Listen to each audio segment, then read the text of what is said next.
இன்றைக்கி என்ன வெண்டை குழம்பு வைக்க போகிறோம். இப்போ வச்சுக்கலாம். ஏனத்தை எடுத்து வச்சுக்கலாம். வச்சுக்கிட்டு எண்ணெய்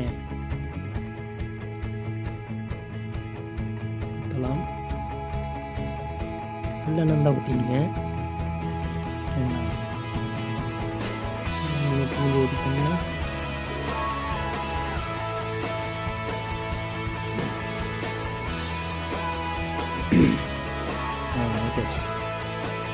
ஓகே, கடுகு,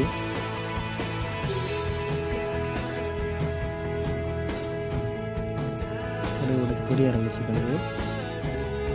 அப்புறம் வெங்காயத்தை போட்டுங்க. வெங்காயத்தை போட்டு நல்லா வதக்குங்க. நல்லா கோல்டு கலர் வர வரையும் வதக்குங்க.